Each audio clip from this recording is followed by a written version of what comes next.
Assalamualaikum warahmatullahi wabarakatuh.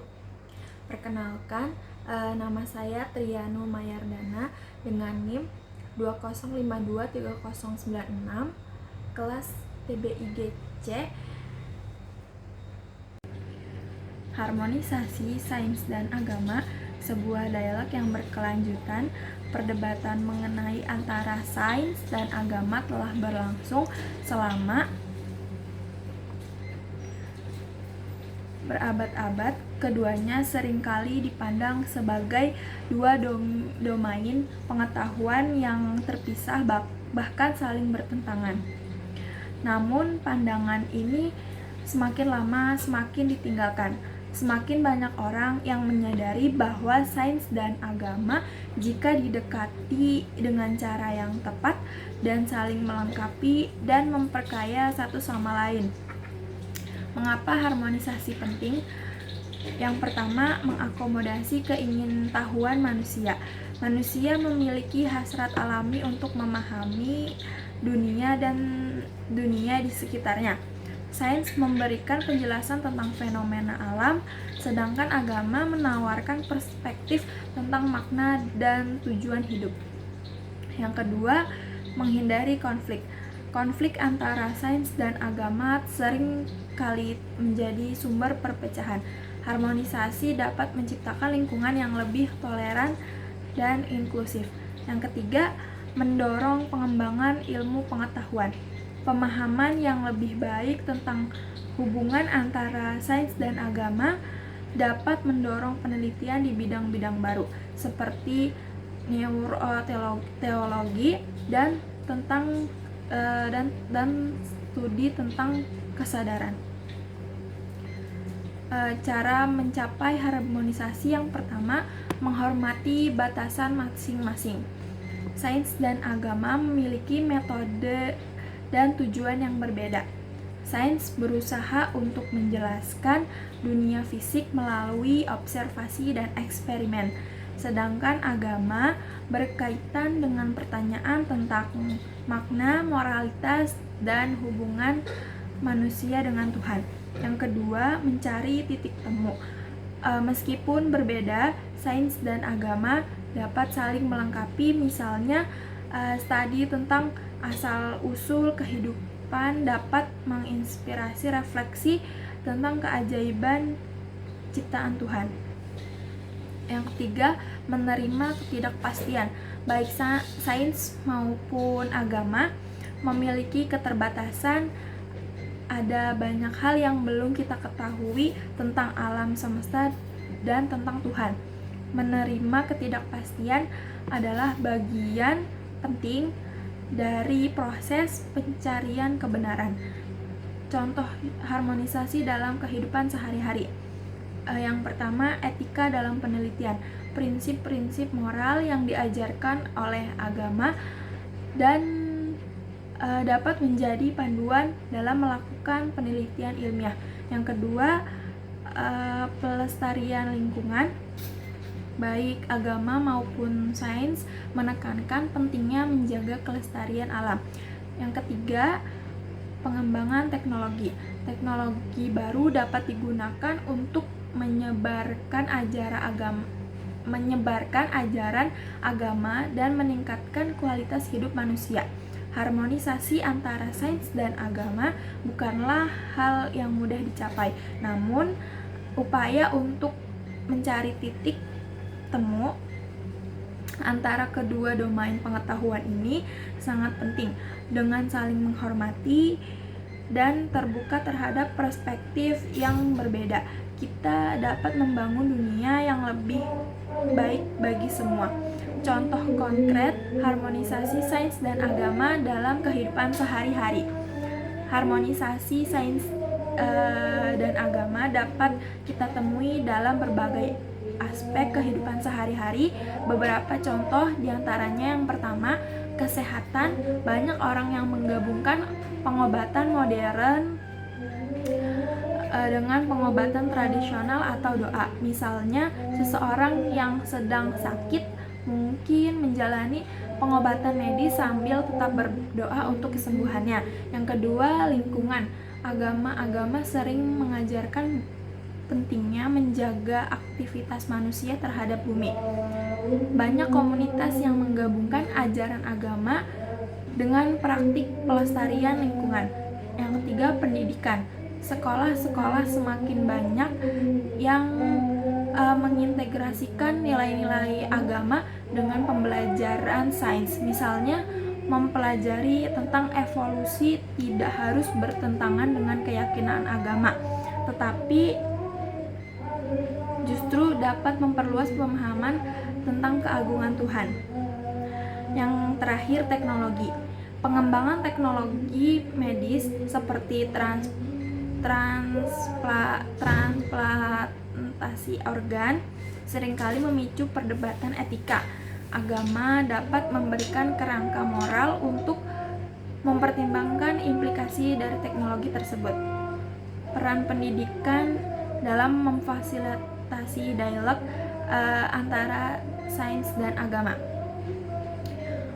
Pendidikan memiliki peran yang sangat penting dalam memfasilitasi dialog antara sains dan agama. Beberapa cara yang dapat dilakukan diantaranya, yang pertama, mengajarkan kritis. Pendidikan harus mendorong siswa untuk berpikir kritis dan menganalisis informasi dari berbagai sumber, termasuk sains dan agama. Yang kedua, mengenalkan pluralisme. Siswa perlu diajarkan untuk menghargai keberagaman pandangan dan keyakinan, termasuk dalam hal sains dan agama. Yang ketiga, membangun jembatan. Guru dapat menciptakan lingkungan belajar yang memungkinkan siswa untuk menghubungkan pengetahuan ilmiah dengan nilai-nilai agama. Yang terakhir, mengajarkan metode ilmiah. Dengan memahami metode ilmiah, siswa dapat lebih baik dalam membedakan antara fakta, opini, dan keyakinan. Selanjutnya, tantangan terbesar dalam upaya harmonisasi sains dan agama. Upaya antara sains harmonisasi, upaya antara sains dan agama menghadapi beberapa tantangan besar, diantaranya yang pertama, interpretasi teks suci. Interpretasi terhadap teks-teks suci agama seringkali berbeda-beda, sehingga dapat menimbulkan perbedaan pendapat mengenai hubungan antara agama dan sains. Fundamentalisme. Sikap fundamentalisme baik dalam agama maupun sains dapat menghambat dialog dan saling pengertian. Yang ketiga, kurangnya dialog. Kurangnya komunikasi dan dialog antara para ilmuwan dan tokoh agama dapat memperkuat persepsi bahwa sains dan agama adalah dua hal yang bertentangan. Yang terakhir, pendidikan yang tidak memadai. Pendidikan yang tidak memadai mengenai sains dan agama dapat menyebabkan miskonsepsi dan memperkuat stereotip. Selanjutnya, relasi sains dan agama menurut Nidal Guessoum. Nidal Guessoum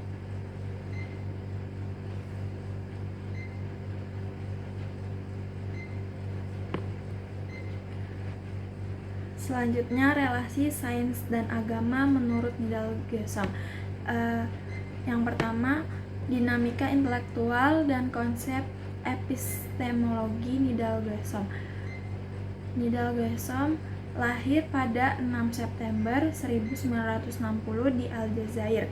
Ia seorang ilmuwan sekaligus pemikir Islam kontemporer yang memiliki keahlian di bidang astrofisika.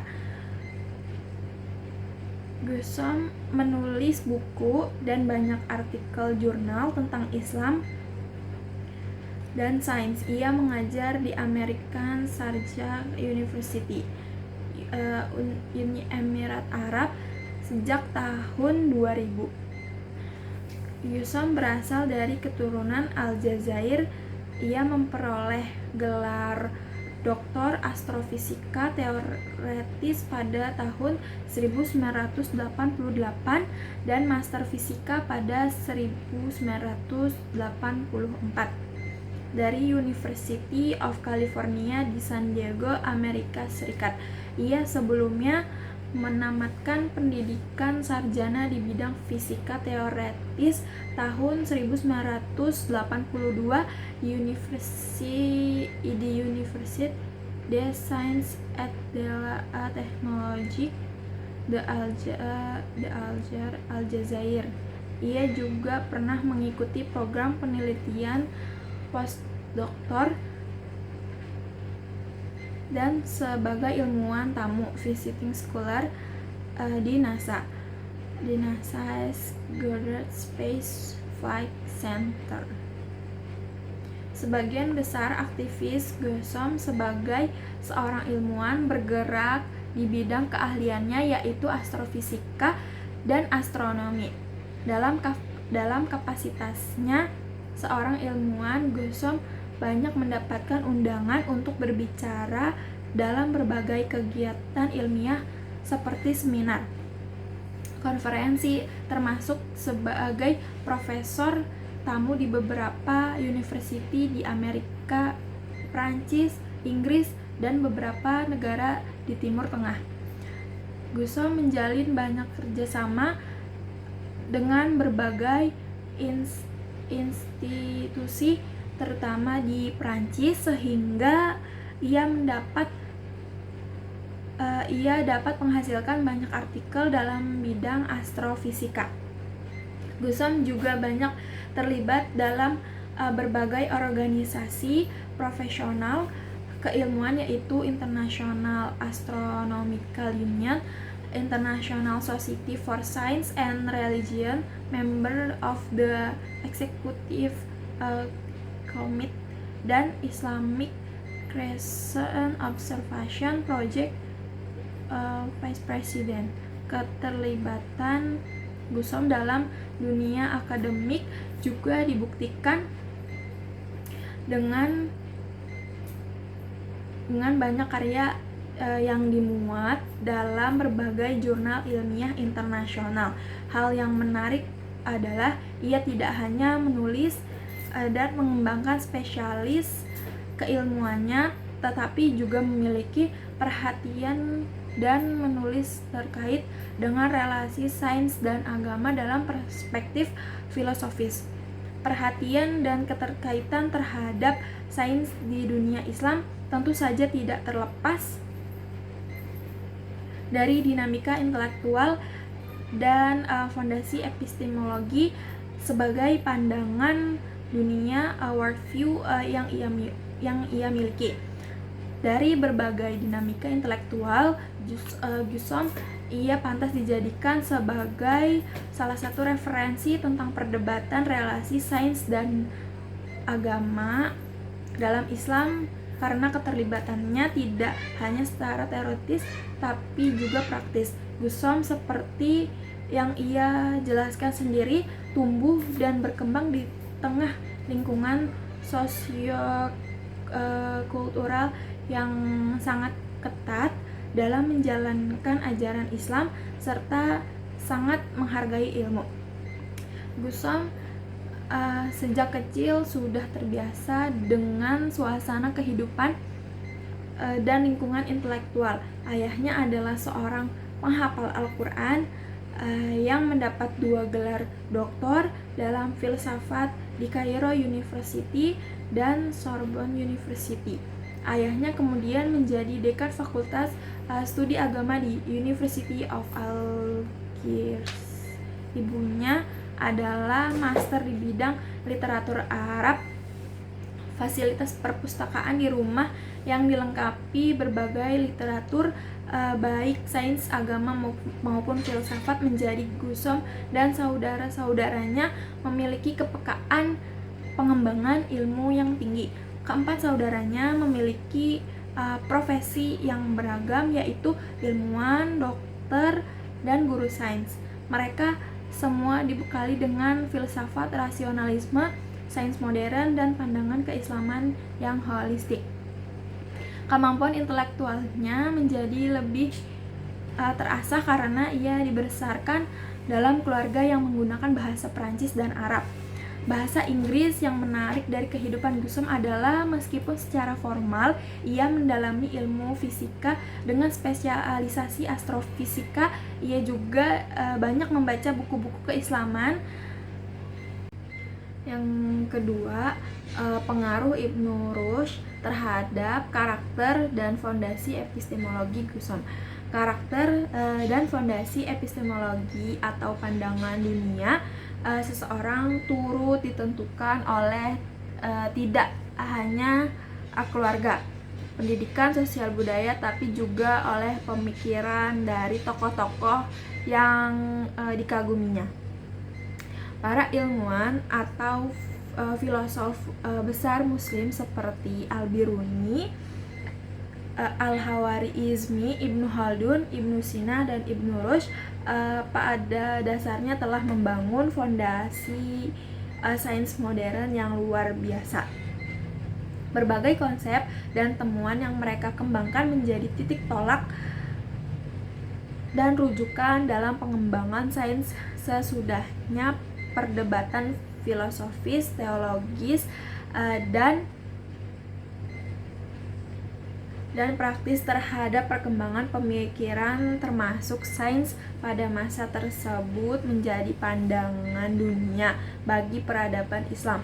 Oleh karena itu, suatu hal yang tidak mengherankan bahwa sebagian besar pemikir dan ilmuwan muslim kontemporer sangat mengagumi fondasi epistemologi mereka serta berupaya menjadi arah dan dasar pengembangan pemikiran dan sains dewasa ini termasuk Gusum. Gusum sangat mengagumi Ibnu Rushd. Kekaguman tersebut adalah warisan intelektual dari ayahnya karena ayahnya sendiri menulis disertai tentang konsep waktu dalam filsafat Ibnu Rushd untuk menyelesaikan doktornya di Cairo University.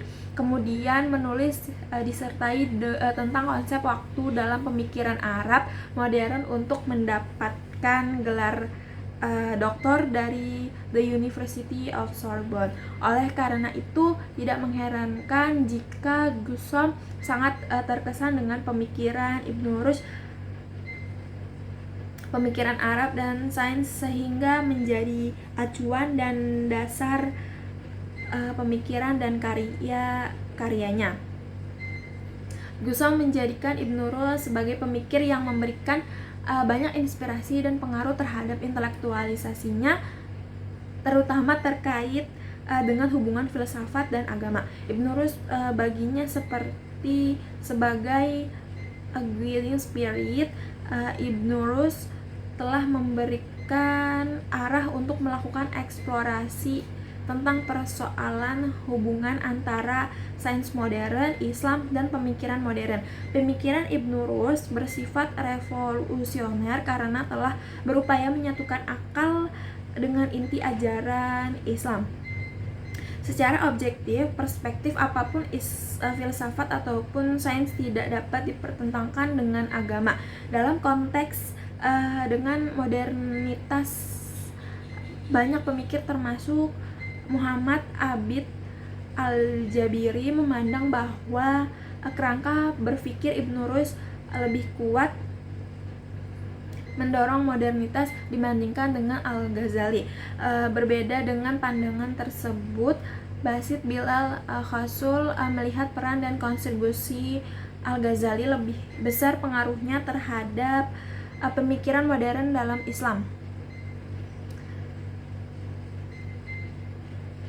Terlepas dari perbedaan pendapat tersebut, peran pemikiran Ibnu Rushd dalam konteks mendorong perkembangan pemikiran modern dalam Islam sulit untuk dibantah dan tidak dapat diabaikan. Dengan mengutip Armstrong, Gusum menekankan besarnya pengaruh Ibnu Rushd terhadap pemikiran Musa bin Maimun baik karena berinteraksi atau belajar secara langsung maupun melalui karya-karyanya.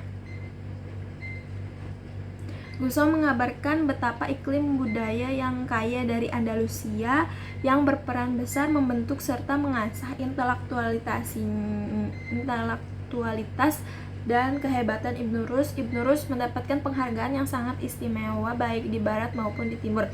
Ibnu Rus telah merumuskan kategori penting tentang 3 bentuk diskursus yang berbeda, yaitu filosofis, dialektis, dan retoris. Menurut Zainuddin Kamal, kausalitas sebab akibat adalah bentuk rasionalitas pemikiran Ibnu Rus. Kausalitas inilah yang menjadi asas ilmu alam dan filsafat rasional Renaissance atau kebangkitan Eropa atau Barat, ditandai dengan berkembangnya ilmu alam dan rasionalisme tersebut. Oleh karena itu, pandangan bahwa Ibnu Rus memberikan inspirasi dan kontribusi bagi kemajuan Barat sulit dibantah. Dari beberapa pendapat di atas menunjukkan dengan jelas betapa perkembangan sains termasuk sains modern memiliki keterkaitan yang sangat jelas dengan pemikiran Ibnu Rus. Hal yang perlu ditekankan di sini adalah tentu saja sains modern yang berkembang di barat juga memiliki kelemahan dan penyimpangan dari prinsip dasar pemikiran Ibnu Rus. Reduksionisme sains modern ke dalam paradigma atau rasionalistik mekanistik menjadi penyimpangan terbesar dari sains modern. Jusong sangat meyakini bahwa pemikiran Ibnu Rus yang menyatakan bahwa akal dan wahyu serta filsafat dan agama tidaklah bertentangan, melainkan keduanya saling mendukung, adalah sebuah pemikiran yang sulit dibantah dan sudah jelas lebih jauh bahwa wahyu tidaklah bertentangan dengan akal. Namun jika ada wahyu yang berkesan bertentangan dengan akal, maka wahyu tersebut mesti dipahami dan ditafsirkan secara alegoris. Pendekatan teologis Ibnu Rus dan Thomas Aquinas adalah sangat menentukan meskipun memberikan pengaruh yang sangat kecil bagi masyarakat awam dan pemikir ortodoks.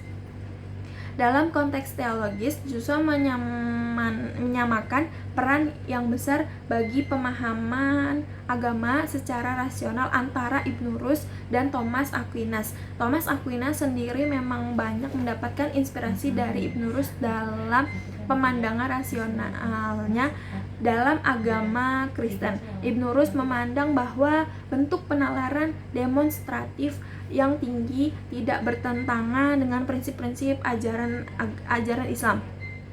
Filsuf adalah orang yang paling mampu memahami secara tepat pesan-pesan yang bersifat alegoris dalam Al-Quran. Pemikiran Ibnu Rus memiliki kontribusi yang sangat besar di Eropa. Meskipun di dunia Islam pemikirannya cenderung diabaikan. Salah satu kontribusi yang sangat penting dari pemikiran Ibnu Rus adalah terhadap perkembangan hermeneutik, terutama hermeneutik kritis dan kontekstual di Jerman. Interpretasi alegoris dan metafora yang menjadi inti pemikiran Ibnu Rus dan memahami kitab suci sangat sesuai dengan hermeneutik dan Gadamer. Dari uraian di atas, pengaruh dan peran Ibnu Rus dalam membentuk karakter intelektual dan fondasi epistemologi atau pandangan dunia Jusong sangat besar. Yang ketiga, orientasi pemikiran. Jusong mengkritik ketidakpedulian ilmiah bangsa Arab. Ia mengkritik tentang pemahaman ilmiah terhadap mukjizat dan metode penyembuhan dengan menggunakan terapi keagamaan. Pendekatan ini menurutnya tidak jelas dan campur aduk. Setidaknya pada bidang kedokteran, minimnya perhatian umat Islam di Arab terhadap pengembangan sains menjadi alasan mengapa Yusuf mengkaji hubungan sains dan Islam. Secara historis, sains khususnya astronomi di dunia Arab mengalami kemunduran akibat kecenderungan negara-negara Arab yang lebih mengutamakan bidang perminyakan karena lebih menguntungkan. Di samping itu, sebagian besar pemerintahan negara-negara Arab kurang mengutamakan proyek-proyek peningkatan riset sains dan teknologi. Dalam bidang publikasi ilmiah dan riset termasuk astronomi, negara-negara Arab tertinggal jauh dibandingkan dengan Turki, Iran, dan Israel. Pembahasan tentang sains Arab paling tidak meliputi dua dimensi utama, yaitu kegagalan sains Arab menjadi sains modern seperti yang terjadi di Barat dan penurunan secara signifikan praktek dan pemikiran ilmiah dalam peradaban Islam Arab setelah abad ke-13. Tentu saja pandangan tersebut perlu dianalisis secara kritis. Sains yang mestinya dikembangkan di dunia Islam tidak mesti harus sama seperti sains modern di Barat yang memiliki paradigma inti yang berbeda dengan sains yang berkembang pada puncak kejayaan Islam. Suatu hal yang tidak dapat dipungkiri, pengembangan sains di dunia Islam setelah abad ke-13 jauh mengalami kemerosotan. Oleh karena itu, perlu dirumuskan paradigma dan upaya rekonstruksi sains di dunia Islam. Upaya yang dilakukan oleh pemikir dan ilmuwan Islam untuk melakukan rekonstruksi pemikiran sains termasuk metodologi dan epistemologi sains itu sendiri harus mendapatkan perhatian serius dari umat Islam. Sangat sedikit dari umat Islam mengikuti perkembangan pemikiran sains, apalagi mencoba mempelajari dan menganalisa epistemologi pemikiran dari para ilmuwan muslim seperti Abdul Salam dan Ahmed Zewail. Pada dasarnya adalah sains yang mereka kembangkan di Barat dan tidak banyak yang mempertanyakan filsafat sains dan nilai-nilai keislaman apa yang menjadi dasar pemikiran mereka. Oleh karena itulah pemikiran dan upaya nyatanya untuk memperdalam dan merumuskan epistemologi dan filsafat sains di dunia Islam perlu dikembangkan dan diperbanyak. Upaya tersebut pada dasarnya telah dirintis dan dibangun oleh banyak pemikir dan ilmuwan terbesar di dunia Islam. Menurut Dimitri Gutas, fondasi epistemologi terbesar di dunia Islam di Arab pada abad pertengahan terdiri dari dua model, yaitu sains aplikatif dan sains teoretis. Epistemologi sains aplikatif adalah fungsionalis yang didasarkan pada pengalaman dan observasi. Perbedaan dengan sains aplikatif, epistemologi sains teoritis adalah geometris dan silogistik. Pandangan tersebut tampaknya belum lengkap jika dibandingkan dengan pendapat Muhammad Abid Al-Jabiri. Sains aplikatif itu lebih dekat pada ilmu-ilmu yang didasarkan pada epistemologi burhani, sedangkan sains teoritis lebih dekat kepada ilmu-ilmu yang didasarkan pada epistemologi bayani. Satu jenis ilmu lagi yang tidak kalah pentingnya adalah ilmu-ilmu iluminatif yang didasarkan pada epistemologi irfani. Diskursus sains ya Islam dengan berbagai ragamnya seperti yang dikembangkan oleh Nasar Al-Attas, Sardar Al-Faruqi, Bukail, dan yang lainnya lebih cenderung kepada perdebatan persoalan teologis daripada keilmuan. Sebagian besar berupaya untuk menonjolkan dan memperkuat peran dan kontribusi keyakinan dan nilai-nilai keagamaan dalam merumuskan sains Islam. Upaya dan pemikiran tersebut patut diberikan apresiasi yang tinggi. Terlepas dari hal tersebut, Irfan Habib mempertanyakan yang dibutuhkan umat Islam hanya konsep-konsep demikian. Ia berpandangan bahwa yang dibutuhkan umat Islam dewasa ini bukanlah sains Islam atau konsep-konsep keilmuan Islam lainnya yang bersifat eksklusif, tapi sains dan peradaban Islam yang berpikir inklusif dan berkembang lintas peradaban. Sebelum para pemikir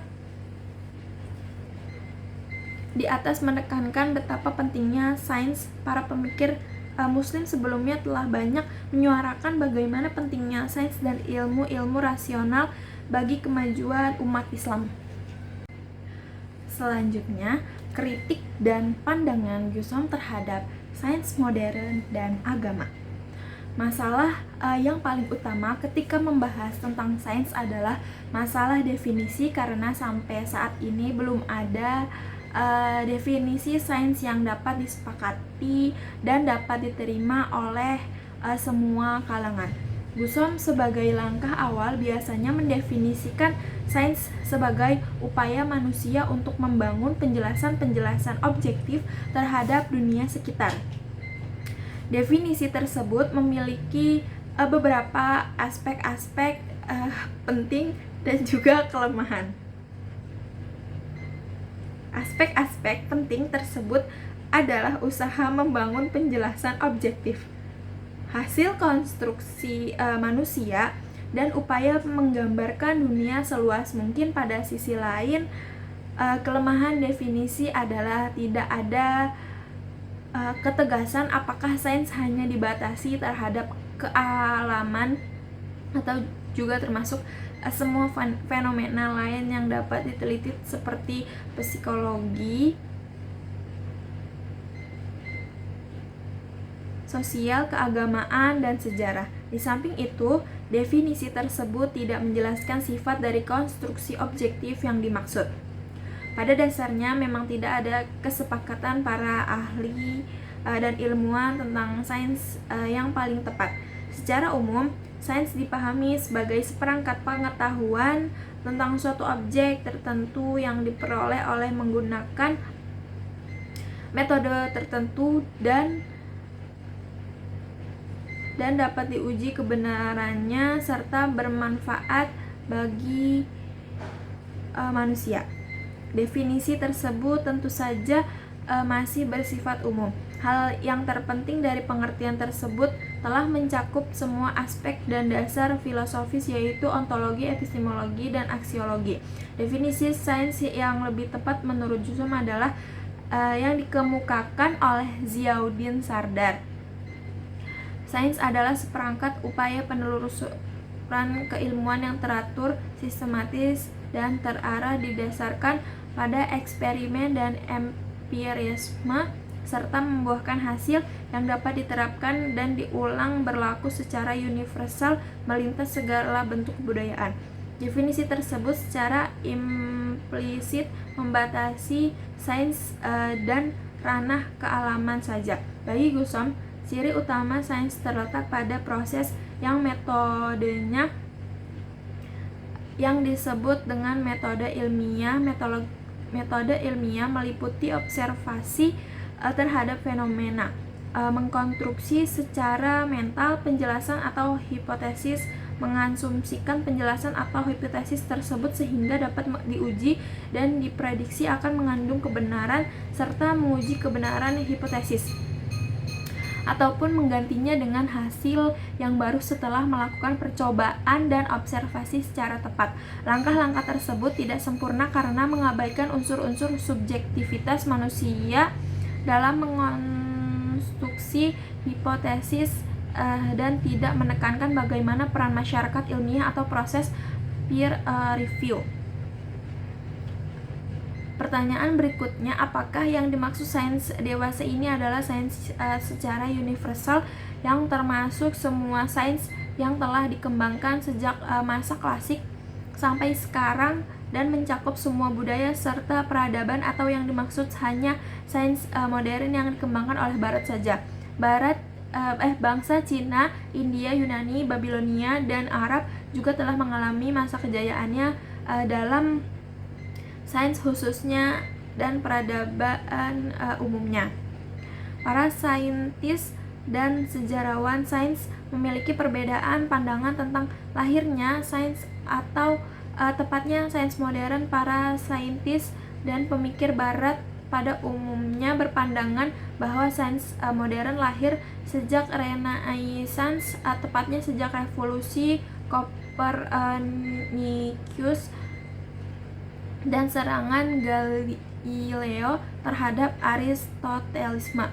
Pada sisi lain, pemikiran dan ilmuwan Muslim dan sebagian non-Muslim cenderung berprinsip bahwa bagian esensial atau fondasi sains modern jelas telah ada pada kemajuan peradaban Islam Arab. Di antara pemikir Muslim yang berpandangan demikian adalah Ziauddin Sardar. Menurut Sardar, umat Islam telah mengembangkan prinsip dan dasar sains modern karena hal tersebut adalah bagian dari tuntutan ajaran Islam yang terdapat dalam Al-Quran. Bagi Sardar, metode ilmiah yang digunakan dewasa ini adalah pertama kali dikembangkan oleh ilmuwan Muslim seperti Ibnu Sina, Al-Biruni, dan sebagainya. Mehdi Golshani memandang sains modern merupakan warisan dari peradaban Islam. Gusom mempertanyakan pandangan Sardar dan Golshani tersebut karena hal tersebut melahirkan jenis dari sentrisme budaya. Jika peradaban lain seperti peradaban Babilonia dan Cina dapat membuktikan perkembangan sains pada masanya begitu pesat, maka tidak tertutup kemungkinan sains modern muncul pada masa kejayaan peradaban mereka. Dengan mengutip Sarton, Gusom berpandangan bahwa semua peradaban termasuk peradaban Islam memiliki kontribusi penting dalam perkembangan dan sejarah sains. Pandangan kontroversial lain adalah sains modern lahir sejalan dengan munculnya agama monoteistik dan memudarnya politeistik. Pandangan ini tentu saja sulit diterima karena akan terjadi klaim dari masing-masing agama monoteistik, terutama Islam dan Kristen. Bagi Gusom, pendapat kritik bahwa sains modern tidak muncul pada peradaban Islam perlu pendapat perhatian karena sains modern jelas bersifat sekular, dikotomis, dan materialistik serta sangat berbeda dengan peradaban Islam yang mengutamakan nilai-nilai keabadian dan transendental. Sains modern yang bersifat materialistik di barat pada dasarnya tidak berhasil mengkonstruksi peradaban lain seperti India, Cina, dan Islam menjadi sains yang materialistik, meskipun ketiga peradaban tersebut adalah peradaban besar yang memiliki banyak keunggulan dibandingkan dengan barat sebelum abad ke-13. Kegagalan sains modern dalam mengubah paradigma peradaban lain, terutama dalam ranah non-saintifik, dari budaya yang meliputi hukum, agama, filsafat, teologi, dan sejenisnya. Sains sebagai sebuah konstruksi keilmuan tentu memiliki landasan metafisik. Landasan metafisik yang dimaksud adalah prinsip-prinsip yang mendasar sebagai landasan pengembangan sains. Dalam pengembangan sains, landasan metafisik sains beragam mulai dari materialistik, teistik, dan islamik. Dasar metafisik sains tersebut sangat tergantung dari kecenderungan seseorang atau komunitas untuk merumuskan dasar filosofis sains tersebut. Inilah mungkin salah satu contoh pentingnya paradigma seperti yang dijelaskan Huhn pada masa sains normal. Brooke yang mengapresiasi Gusom yang tidak mendukung pandangan sebagian besar pemikir Islam yang tidak cenderung menganggap bahwa kemajuan sains pada abad modern adalah jiplakan atau salinan dari kemajuan sains di dunia Islam sebelumnya, serta korban dari sikap represif agamawan Kristen terhadap sains. Menurut Brock, nilai-nilai dan ajaran Kristen juga memiliki kontribusi terhadap pengembangan sains pada abad ke-16 dan 17. Pada sisi lain, pemikir Barat juga memiliki kecenderungan untuk mengurangi dan mempertanyakan orisinalitas keilmuan para filsuf dan ilmuwan muslim yang luar biasa antara abad ke-9 sampai abad ke-13, serta merupakan koreksi dan pemindahan warisan Yunani. Kemudian kedua pandangan tersebut pada dasarnya mempertentangkan peran agama terhadap perkembangan sains dari tradisi lain dan Kristen. Analisis Brock tersebut tentu saja dilandasi oleh adanya sikap inklusif Jusam. Bahkan mungkin Jusam memiliki pandangan perennial terhadap agama meski hanya terbatas pada agama Kristen. Pandangan dunia sains modern adalah sebuah struktur metafisika yang unik. Pandangan dunia keilmuannya adalah berdasarkan atas asumsi yang terdapat dalam hukum alam dan kemampuan manusia untuk memahaminya. Huff menyebut bahwa revolusi Islam yang terjadi pada abad ke-16 dan 17 adalah sebuah revolusi metafisik yang mendalam. Revolusi tersebut hanya terjadi di Barat, bukan di dunia Muslim ataupun Cina. Sains modern cenderung dianggap berawal dari dikembangkan cara kerja keilmuan induksi yang menggantikan deduksi. Francis Bacon pada umumnya dianggap sebagai peletak dasar dan pengembang induksi, padahal beberapa abad sebelum Bacon, Al-Biruni telah menggunakan metode induksi dan memperdebatkannya dengan Ibnu Sina yang mempertahankan metode dedukasi dominasi metode induksi sebagai dasar sains, membawa pandangan naturalisme secara metodologis sehingga persoalan supranatural dan sejenisnya akan ditolak. Dalam diskursur ilmiah, pandangan dan penggunaan pendekatan induksi dan naturalisme seharusnya dilakukan dan dikembangkan semaksimal mungkin tanpa meremehkan kemudian pandangan dan metode lain. Jusam sangat mengapresiasi beberapa pandangan filsuf sains abad ke-16 yaitu Karl Popper, Thomas Kuhn, Imre Lakatos, dan Paul Verhaeren. Para ilmuwan dan filsuf tersebut telah memberikan kontribusi yang tepat dan sangat penting dan berharga dalam diskursus sains, khususnya cakupan dan batas keilmuan. Francis Bacon sebagai pelopor berkembangnya sains modern cenderung dianggap memisahkan sains dan agama. Pada sisi lain, Bacon pada dasarnya memberikan kontribusi yang cukup penting terhadap terjadinya dialog dan integrasi antara sains dan agama. Bacon memang memandang bahwa sains dan alam terpisah dari agama karena ranah mereka berbeda. Meskipun demikian, wahyu juga sumber yang sah dan bernilai terhadap cara mendapatkan pengetahuan. Sains menurutnya mesti terbuka dan terhindar dari pandangan reduksionis. Beberapa pandangan tersebut di atas menunjukkan bahwa revolusi dalam hal ini revolusi ilmiah telah memberikan peranan yang sangat penting dalam sejarah sains. Hal ini yang menjadi pokok pikiran Kuhn ketika mengemukakan konsep tentang struktur revolusi ilmiah. Pemikiran Kuhn juga telah memberikan kontribusi yang sangat penting bagi perkembangan filsafat sains kontemporer baik di barat maupun dunia Islam. Gussam sering mengutip Kuhn dalam merumuskan rekonstruksi filsafat sains di dalam Islam. Persoalan karakteristik hipotesis ilmiah dan perbedaan antara sains dan non-sains bagi Gussam telah dijelaskan secara baik oleh Popper dengan prinsip falsifikasinya. Sebuah hipotesis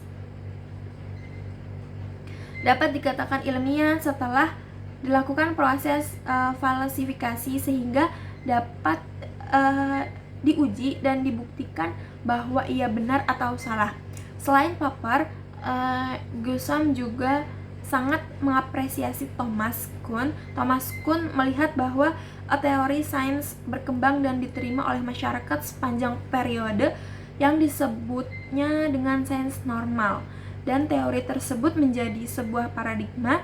Paradigma tersebut akan digantikan melalui revolusi setelah ditemukan banyak anomali. Kuhn sangat meragukan adanya objektivitas dan universalitas sains karena paradigma pada periode sains normal dan menentukan berbagai anomali tersebut sebelum revolusi sangat ditentukan oleh subjektivitas ilmuwan itu sendiri. Selanjutnya, konsep rekonsiliasi Islam dan sains. Sains memiliki peran yang cukup signifikan untuk membantu dialog antar agama. Peran tersebut dapat berfungsi paling tidak dengan 5 syarat. Pertama adalah adanya sikap saling menghormati antara ilmuwan, dapat membantu ilmuwan untuk menghormati agama yang dianut ilmuwan lainnya. Kedua adalah dengan cara memandang bahwa ilmu yang sangat berbeda dengan agama sehingga menimbulkan masing-masing agama memiliki kedekatan. Ketiga adalah sains dan agama-agama sama-sama memberikan potensi untuk mendalami pengetahuan, kepercayaan, dan refleksi manusia. Keempat adalah sains dan akan terlihat mulia jika dilihat dari perspektif agama, dan agama akan dapat mencapai esensinya bila dilihat dari nilai-nilai ilmiah. Terakhir objek studi sains tentang realitas dunia dan objek-objek studi agama tentang wahyu merupakan dua bentuk pengetahuan yang sama menuju realitas utama. Berdasarkan berbagai analisis dan kritik Gussam terhadap berbagai konsep dan pandangan tentang relasi sains dan Islam, relasi sains dan kitab suci terhadap beberapa persoalan sebagai dampak perkembangan sains dan teknologi terhadap agama, Gussam memberikan sebuah tawaran konsep sains dan Islam. Konsep tersebut adalah sains teistik. Sebelum dianalisis lebih jauh tentang konsep sains teistik yang dikemukakan Gussam, perlu dilihat terlebih dahulu berbagai konsep yang telah ditawarkan oleh para pemikir muslim sebelumnya. Salah satu tema sentral yang banyak dibahas dan dianalisis oleh Gussam adalah Islamisasi sains. Salah satu yang menjadi dasar mengapa munculnya proyek Islamisasi ilmu pengetahuan adalah keberatan para intelektual Muslim akan sekularisme sebagai sebuah imperialisme epistemologi di dunia Islam. Kekhawatiran tersebut pada dasarnya telah dimulai sejak Muhammad Iqbal, Abu ul-Ala al-Maududi, dan bahkan Sayyid Qutb. Islamisasi ilmu pengetahuan berupaya untuk mengatasi dan menentang fakta dan nilai yang diuniversalisasikan oleh hegemoni Barat. Oleh karena itu, perlu adanya beberapa langkah, yaitu pertama, mengkaji kembali ajaran Islam terkait dengan dasar paradigma metodologis. Salah satu yang menjadi dasar mengapa munculnya proyek Islamisasi ilmu pengetahuan adalah keberatan para intelektual Muslim akan sekularisme sebagai sebuah imperialisme epistemologi di dunia Islam. Kekhawatiran tersebut pada dasarnya telah dimulai sejak Muhammad Iqbal, Abul Ala al-Maududi, dan bahkan Said Qutb. Islamisasi ilmu pengetahuan berupaya untuk mengatasi dan menentang fakta dan nilai yang diuniversalisasikan oleh hegemoni Barat. Oleh karena itu, perlu adanya beberapa langkah, yaitu pertama, mengkaji kembali ajaran Islam terkait dengan dasar dan paradigma metodis dan epistemologi sains, khususnya social science yang dapat menolak dan membantah positivisme Barat. Kedua adalah mengkaji ulang warisan teologis, yuridis, dan filosofis pengetahuan dan sains di dunia Islam pada masa kejayaannya dan mengembangkan realisasi dari epistemologi tauhid. Ketiga adalah adanya keterlibatan secara eksplisit dan analisis yang kuat dari tradisi intelektual Barat yang dominan persoalan sains dan Islam, serta Islamisasi sains dewasa ini menjadi perdebatan yang lebih serius sejak munculnya ide sains Islam yang pertama kali oleh Said Hossein Nasr, kemudian diikuti oleh Muhammad Naqib al-Atas. Perdebatan ini menjadi lebih berkembang dengan hadirnya pemikiran Islamisasi pengetahuan oleh Ismail Raji Al-Faruqi dan diperluas menjadi Islamisasi sains oleh Thaha Jabir Al-Awani. Selanjutnya, pemikiran mujizat ilmiah dalam Al-Quran yang disebut dengan kelompok Ijaz turut mewarnai perdebatan Islam dan sains yang dikembangkan oleh Maurice Bucaille. Islamisasi sains yang digagas oleh Ismail Raji Al-Faruqi adalah salah satu respon terhadap analisis positivistik Bucaille. Islamisasi sains berupaya untuk mengkaji dan merumuskan kembali agar sains modern sesuai dengan wahyu sebagai sumber utama ajaran Islam. Oleh karena itu, pada dasarnya konsep Islamisasi sains bertolak belakang dengan konsep Bucaille. Pemikiran Bucaille terhadap bagian dari pandangan mukjizat ilmiah Al-Quran banyak mempengaruhi berbagai karya dan diskusi yang mendukung konsep tersebut. Sebagian besar pendukung pandangan mukjizat ilmiah Al-Quran adalah orang-orang yang mendalami sains kealaman dan teknologi serta tidak memiliki latar belakang ilmu-ilmu keislaman secara formal. Bucaille memandang bahwa sains modern sesuai dengan wahyu Al-Quran dikritik oleh sebagian pemikir Islam. Implikasi dari pandangan tersebut boleh jadi menyamakan sains modern dengan Al-Quran. Kebenaran Al-Quran bersifat mutlak dan abadi, sementara kebenaran sains modern bersifat relatif. Sains modern adalah hasil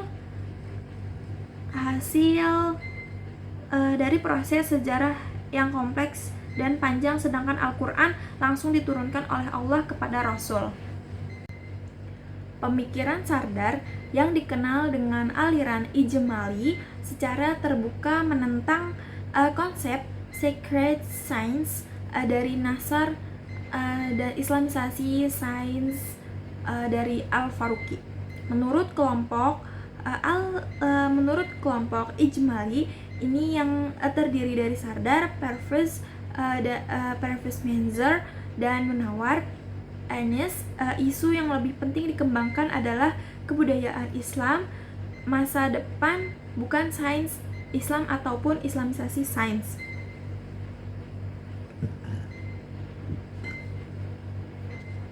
Sejalan dengan analisis di atas, Azgur Taskin menyatakan bahwa gerakan Islamisasi sains dan sains Islam pada dasarnya merupakan proses dialektika terhadap sekularisme dan persoalan dikotomi ilmu. Ilmu-ilmu keislaman seperti tafsir, kalam, fikih, dan lain-lain secara filosofis, ontologi, epistemologi, dan aksiologi tidak banyak diperdebatkan. Di sisi lain, ilmu-ilmu umum dalam konteks sains Islam dan Islamisasi sains, khususnya ilmu-ilmu alam, masih perlu dipertegas dan diperjelas landasan filosofi, terutama ontologi dan epistemologi.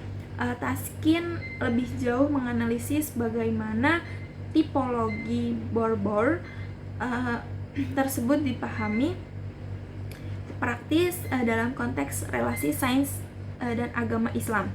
Kategori konflik dipahami bahwa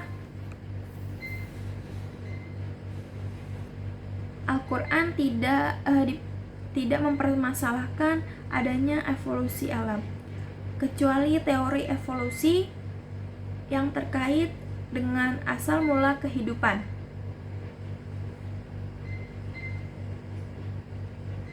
Kategori independensi diibaratkan Islam dan sains seperti apel dan jeruk yang memang keduanya berbeda. Sains adalah bersifat hipotesis dan prediksi, sedangkan Islam adalah bersifat spiritual, kategori dialog dengan cara memahami dan mendiskusikan baik itu konsep penciptaan maupun teori evolusi. Kategori integrasi adalah pemahaman bahwa sains merupakan bagian integral dari Islam. Islam sebagian